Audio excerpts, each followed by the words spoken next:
Hey guys, welcome back to the channel. Today I have a familiar face. Once again, my friend. Introduce yourself, man. What's up, guys? I'm Jacob.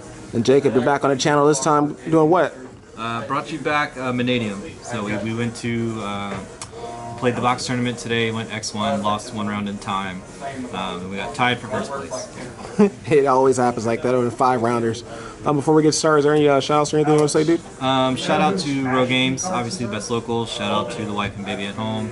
Shout out to Alex and Robert for letting me borrow cards. And yeah, shout out to Travis. Like, subscribe, comment. Most definitely. Appreciate you, brother. Let's get to deck profile. Alright, cool. So, not a whole lot changed from the last profile. Obviously, we have the 3 visas. But we do have the 3 Riemhart, and then we did bump to 3 Reichart. So I do like 3 Reichart in the list because by himself he can he's probably the best normal summon out of having any card in your hand. You want to have a normal summon, so he gets you to your Scareclaw package by himself. And then also drawing these 2 together is not bad because you can normal summon this one, try to bait an interruption, which happened today. It tried to get impermed, and then you can chain this guy to destroy him and then summon on top of it, and then you get both effects. So, and then obviously you need the 15/21 to have access to Astral out. So I think maxing out on all the targets is the best way to go. For the balls, we just play the 3 Meek. I ended up cutting Torrid. You theoretically could play, I think, the 1 Torrid because Torrid gives you access to the 2-card combo that plays around the most hand traps, including Nib. But I ended up not playing it, and it was fine. So 3 Meek is all you need. But you could play the 1 Torrid and it would be fine. Most definitely. Instead, we went all in on the Kashtiras.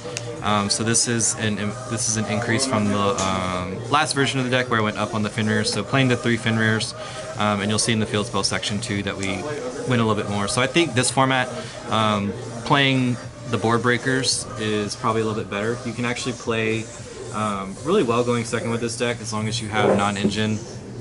But this gives you basically Fenrir counts as an engine card and a non-engine card in this deck. So I think maxing out on this to be able to search this to start your Scareclaw package, and then just him being an interruption and pressure on the board going second is really, really good. For the field spells, obviously the 3 Calarium, and then we also played the other field spells.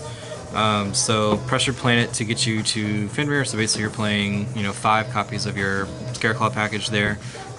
This is just an extra copy of Beast of Starfrost, and then you need access to this at all times, so this is your whole deck. We played for the Mannadium package, we played 2 Obsession, 1 Imaginings. Ended up dropping down to 2 Obsession here. I think playing 3 is good, it's still fine.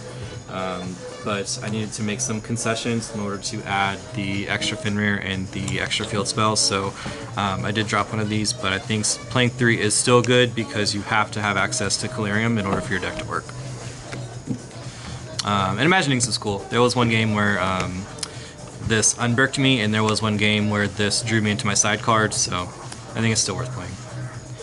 And then 2 each of the Scareclaw package. I do like playing 2 of this just because it gives you really, really good follow-up.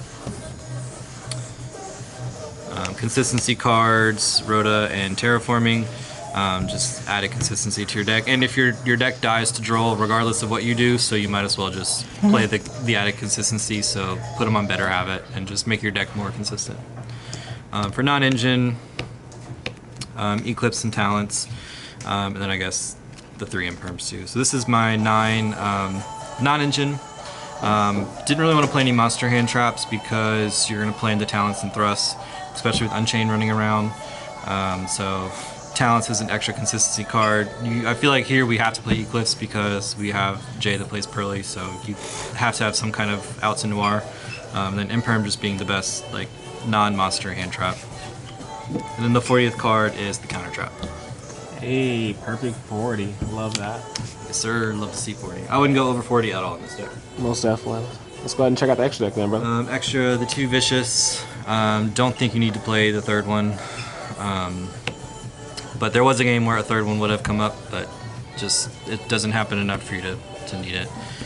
For the 8s,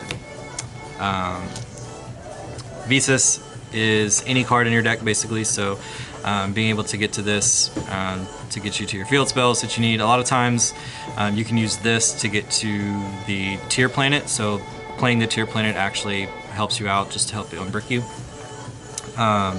And then XL into Stardust. I think Stardust is cuttable, but this card becomes much better when people know that this is in your extra deck. It basically means that this card can never be interrupted because they know that they'll just be punished by losing a card.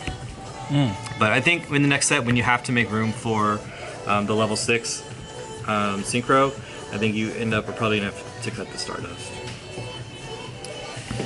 Alright, and then the Tins, Baron, Dissipator, Chinging. These two are obvious. Chinging is pretty cool because it's what I replaced the Ice Jade with, just because it can kind of give your board a little bit more pressure. You can theoretically trigger it at any time with the Counter Trap, which has a graveyard effect. But since there's so many cards on your own turn that have graveyard effects, that you can trigger this pretty much at any time, and it gives you non-target removal and can get really big. To be honest though, I don't think this card is mandatory, so you could theoretically swap this out with like Chaos Angel, you could swap it out with the Ice Jade, or you could swap it out, probably what I would do is swap it out for another Link 2, like a Donner or a Charmer. And then the last Synchro is the Crimson Dragon. It's part of the 2-card combo that helps you play through hand traps and can tag out your Baron into Dissipator. Make some of your weirder openings pretty good. Links, the 2 Lightheart, the Cross Sheep, the Appaloosa, self-explanatory there, and then Unicorn Access Code. So I think when you play more Links, you end up playing less hard into D-Bear, so you don't need to go all in on the Synchros. I think, and then having Access Code plus Vicious is game, so gives you just a little bit more options going second. You could also play the Underworld Goddess as well, since you do put a lot of bodies on board, but I think with this deck you just want to kill as fast as possible. Most definitely. Want to go ahead and showcase that side or no? Yeah, sure. So we had Pink, Call By, and 2 enemy controllers. Just generic good card. Shout out to Alex for letting me borrow these. This card didn't come up that much, but theoretically it could have. Kind of gives you a little bit more plays going second. Pink just for whatever, and then Call By is a good going first card. The rest of the deck, rest of the side deck is just Thrust and Friends. So play 2 because I don't have a third one. So again, shout out to Alex for letting me use these. Shout out to Robert for letting me use them. Shout out to Robert for his cards. So I would play a third one of this if I had one, but I just don't. And then for the buddies, Change of Heart is probably the best one. Herald for Pearly, which I didn't use today. And then for the going first options, D-Barrier and Twin Saw.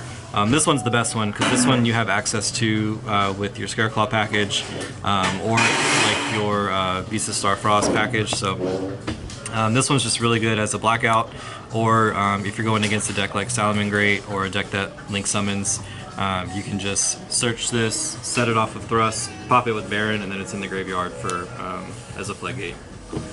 And then the rest is just also Thrust targets, but for back row. So Storm, Feather Mist are evenly matched. Nothing to say there. So some pretty solid updates from the last profile. Excited for the next set where this deck gets a lot better. Pretty excited for this deck moving forward. So. Most definitely. Well, thank you, Jacob, for showcasing it once again with updated changes. And remember, guys, watch Jacob's old profile and watch this one again and just see your comparisons where you might want to go your own way. But hey, he's here to theorize. Until next time, guys, make sure you comment, like, subscribe. Peace. Yep. Peace, guys.